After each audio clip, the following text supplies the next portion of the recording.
Hello, everyone, and welcome to another episode of The Human Factor with Cohesity. My name's Theresa Miller, and I'm a principal technologist, and I am joined today by Yadin, who will introduce himself. I am Yadin Porter de Leon. So I won't make you say my last name, Theresa. And Thank you. I'm part of the peer-to-peer executive content team at VMware, which means I talk to CIOs, CXOs about all the different technology challenges and human challenges that they face as technology leaders. Also, the founder of the Level Up Project, and most people will know the Level Up Project as the collective that creates the vTrail map and distributes that at the VMworld and all around the VMugs and user cons and stuff like that. Super fun, great community stuff. Theresa, thank you so much for having me on the show. Appreciate it. Yes, glad you can be here. So, we have a really interesting topic today. We all know that the world is not the same as it once was. Of course, we're amidst a pandemic, and most of us have been working remote for several months now. But there's all this talk about getting back to the office. And in terms of that element, what's the best way to do it? I think, Yadin, when you mentioned this topic too, you said it's not about the technology, it's about safety and choice. Not everyone's going to want to be back in the office, especially with some of the requirements that could be into place. So, in terms of companies trying to figure out how to get people back to the office, how should companies get feedback from their employees, and what should they do once they actually have that feedback from them? What do you think? Yeah, no, I think the employee surveys are incredibly important. Some people have taken these already, and it's not just a one and done too. It's something that you take each and every month. You continue to get a sense of. I mean, companies really should be listening to the people who work for them. And there's been an interesting discussion around what is the office for? What is that for? And why do we need the office? And what do different people get from it? And different people get very different thing. It was really surprising. This whole situation, this sort of terrible, crazy situation has revealed some interesting conversations where people are finding out, why they even themselves, really need the office, and they didn't even realize it themselves until they get into this. And I think not just saying, as a company surveying your people and saying, would you or would you not like to go to the office? When do you want to do it? It's really important to dig into what they get from that office, because that's the question they should really be answering. It's like, well, what do you get from the office, and how do you feel about going back there? It's two parts are really important. You have to get a little bit nuanced. Like, what is it? Do you have a difficulty, at your house, working there? Is there bandwidth issues? Is it equipment issues? Do you really, really need that cappuccino machine at the office? I mean, there's really, things that you really need to dig into as an organization, and as a team as well. So if you're a people, leader, you're a functional manager as well, not just relying on the survey that the company sends out, but just taking the pulse of your team. Like, I feel really, really fortunate to be on a team at VMware that is extremely remote work friendly. Half of the team didn't work in Palo Alto, where our headquarters is. They worked in Boston and in Florida and all these different other places around the United States. And so it was very seamless for us as a team culturally. And so that's another piece that you mentioned, Theresa, culture. And it's tough because, some companies have that culture where the managers do bed checks and they see who's in their seats. And now they don't have butts in seats. They're extremely nervous about productivity, and about connecting with their team, about leadership, and that's tough. And that's the cultural piece that really has to shift. And some organizations are really, really struggling with it. Some organizations just embraced it, and it was very, very natural for them. And they'd been pushing that direction already, and now they don't have a choice. And so finding a new sort of, framework and a new model for managing a diverse and distributed workforce, that's really, that's the big question. And everyone needs to figure out how they fit into that and speak up as well. So when they're on a team meeting, let's say, when do you think as a manager we should be getting back to the office? Because that's really important. And then voicing your opinion about it, because a manager may think everyone's on the same page. Yeah, we're going back, in January or something ridiculous like that, and you go this day, you go that day. It's like, no, you really have to start talking about it. So getting a sense from the team is huge, and not just once, but continually. You make some really good points. So, just a couple of things that came to mind as you were talking about that. So, it's definitely not the technology because work is not really a place. Like you can get work done anywhere, right? And Yeah. you also touched on that with your remote team. It does become about the environment that you're working in, right? And many of us have had to stay in our homes with kids, and so that's where I think it's great that you suggest that you really need to ask the team what their driving factor is, right? Some may need to be there because their kids need help with school because a lot of Mhm. schools aren't back in, right? Whereas others may want that office culture, that interaction with their coworkers to come back to some degree, just to be able to also get work done. So that was one thing that kind of came to mind, just kind of thinking out loud. And then the other thing was the leadership and the butts in the seats, keeping tally on people. But I like to challenge that a little bit because I find that type of leadership, to be a little awkward to me to begin with because it should Absolutely. always be about the productivity. What's the Yeah. outcome? It shouldn't matter if they're necessarily in the office as long as you have good expectations about what the job is at the end of the day. Mhm. I think that I don't know, that's just my 2 cents on, well, if you're keeping track of the work that's being done when it's being done, shouldn't matter. Mhm. So Exactly. Yeah, and so there's cultures that do that push that really have that need. There's functional managers that just rooted their whole styles and their cultures in having physical sort of contact with the people that that work for them, and whole companies relate to.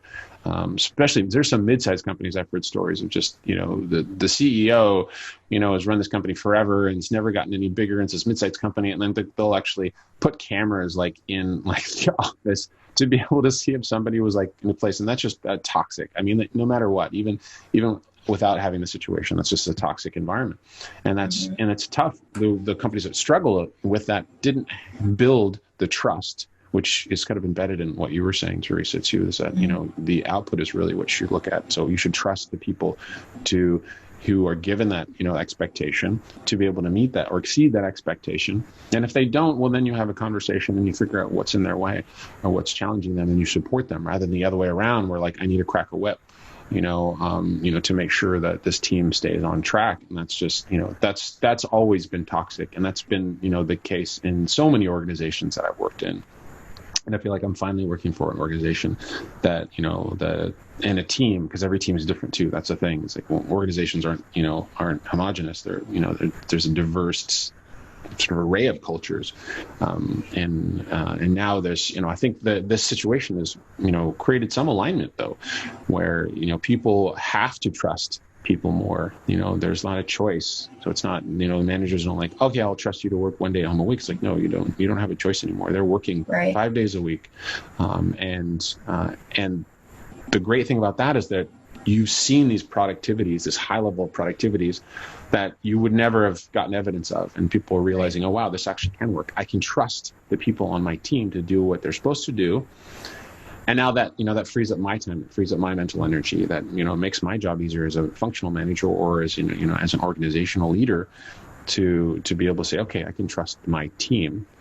Because they've now proven to me, they've now had an opportunity to prove that they can do that, and now we can have more flexible work hours. Because some people do, some people have people they're caring for. They have whether it's disabled parent or it's a special needs child, and there's education to handle, and that flexibility could be an absolute game changer for them. It could be, so for some people it's absolutely life changing, where it's like, my Right. goodness, now I can work remotely and I can be there, physically, like on there, and like just take a few seconds to accomplish some task that makes a huge difference in this person's life who I'm caring Mhm. for. That is just impossible if I'm 20 miles away. I just can't Yeah. do it, and so yeah, there's different struggles, and that diversity of struggle and that trusting the team, to be able to manage the that life, and then manage the productivity, and produce what they produce. My team personally, we've produced some amazing stuff in the last few months, and all remotely.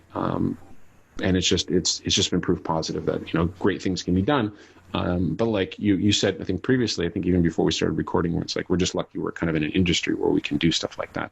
I talk to leaders who are in banking, for example, and this one bank in France is struggling because by law they have to have certain people physically in the space, and so Right. there is a safety concern too. And so how do you give people that confidence and safety? Yeah, And then they exactly. go back.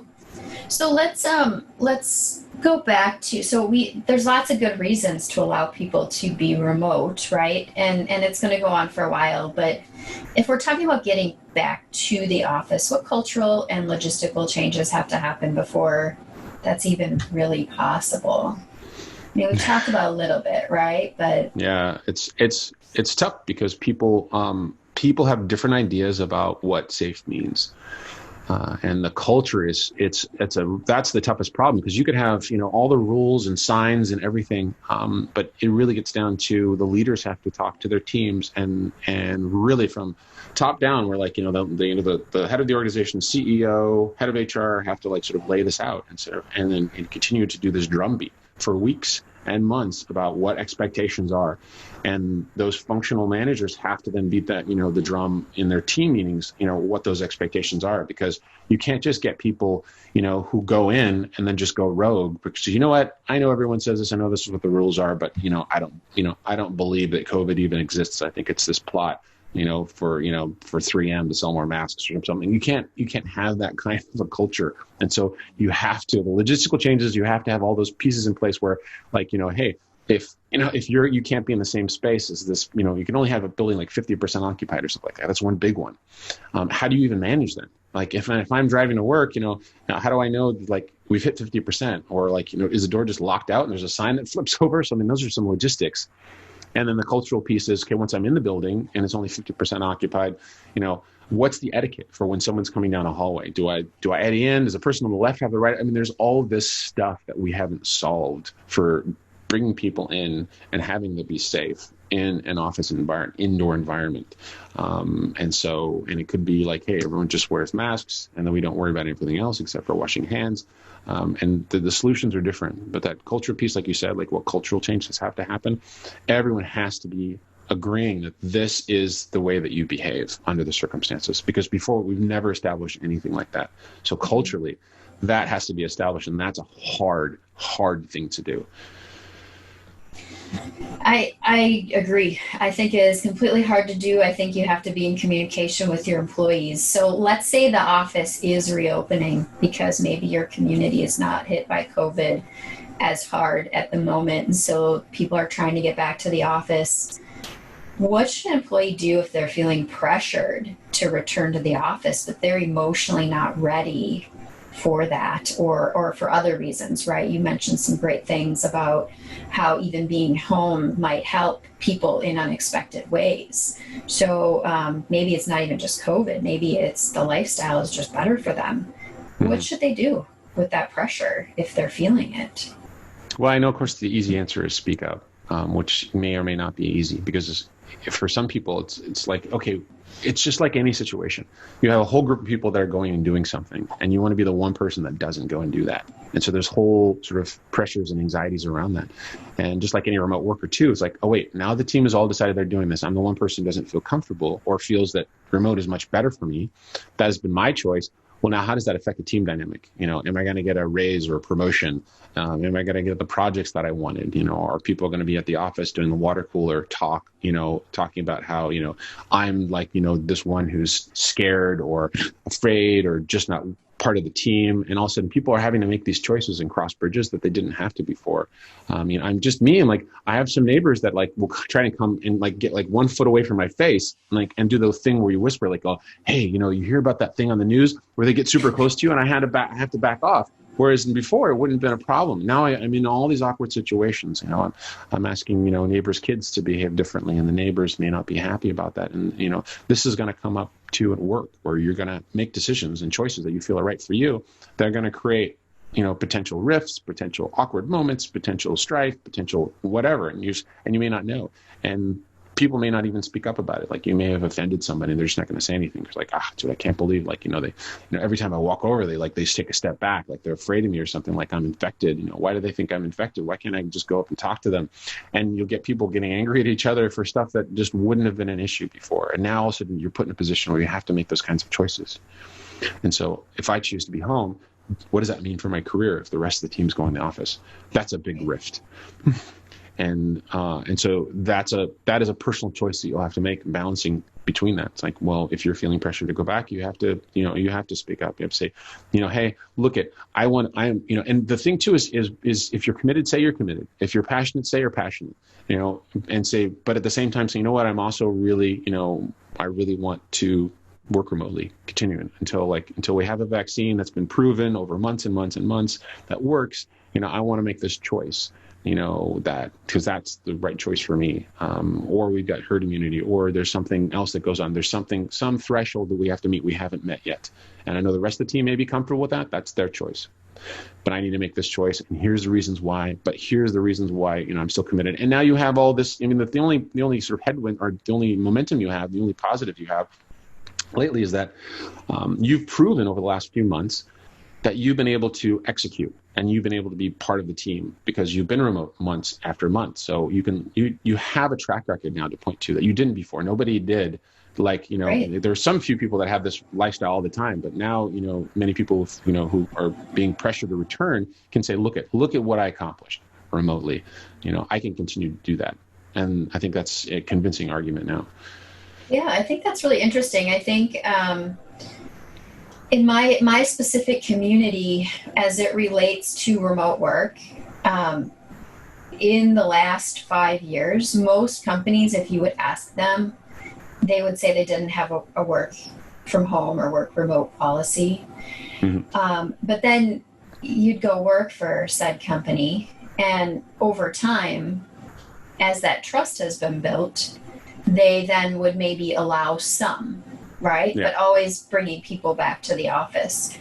I think to your point about the fact that employees are now having the opportunity to prove that they can do well in the remote workforce leads me to believe that or at least leaves me with the hope that companies will be more open to it ongoing in the future and potentially do some sort of hybrid model of sorts. Maybe you only go into the office sometimes, still get that face time, still get that time with your coworkers, but then have the opportunity to be remote in an ongoing basis. Because the remote only isn't, a lot of people will say that it's not sustainable. I question that. For everyone as a blanket statement, but for some people, I know for sure that, that it's not sustainable. They can't stay remote forever. It doesn't work for them. They're going to go crazy, and they need some place to go. They need to get dressed up, cleaned up on a regular basis, and have a discipline of going somewhere and then conducting business at a place that's not their home. They need that. It's really important, and they feel like it's important for themselves personally, and it's important for their team, and it's important for the work that they do. One great example was, I was talking to the CIO of, Angel MedFlight.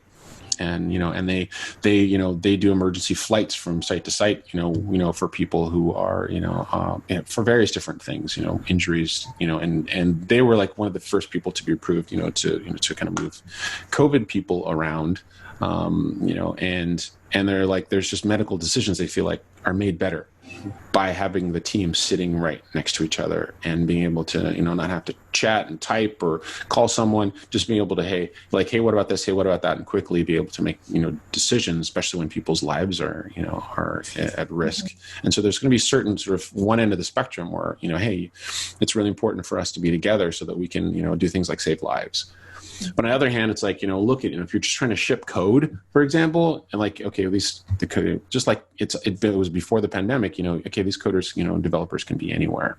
And, they can do pair coding, and they can chat, and they can be on the phone, and they can do all the stuff that, they did before.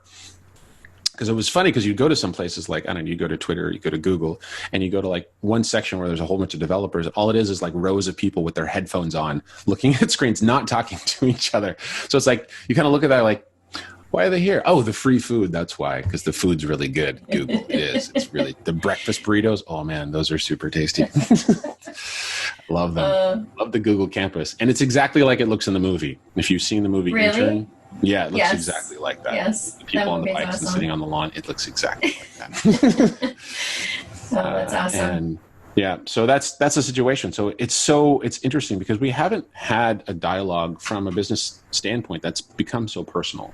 And this pandemic has created a very personal dialogue between companies and people, and especially with protests and with all the other things that are going on, everything's gotten so much more personal, which means there's divisiveness, which means there's anxiety, and there's potential for misunderstandings, there's potential for strife, there's potential for rifts.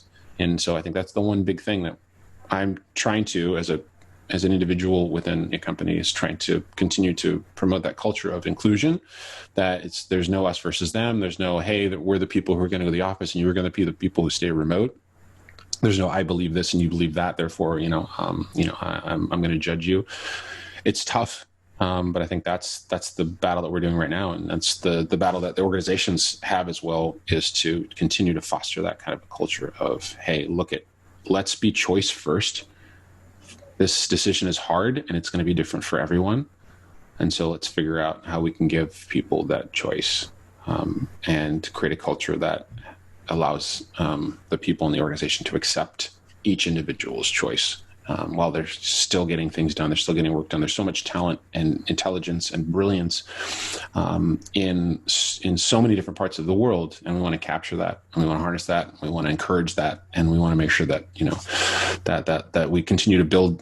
Or loyalty is a really important piece of that too. It's like, when you can just flip your Zoom from one thing to the other, it's like, well, it's easier in some circumstances for people to say, look, I want to go to an organization that supports this kind of, that has a better culture for this, and so we want to create that kind of loyalty, and you want to keep those teams cohesive. So yeah, it is tough, and that's really great advice. I think you hit on a lot of things today that people will be able to take away and apply to their workforce situations. So we are at time. Thank you so much for joining me today to talk about this. It is an interesting topic, and it's not a one and done conversation. I think it's ongoing, right? So thank you for joining us for the Human Factor today. Thank you, Theresa. It was great conversation. Appreciate being on the show.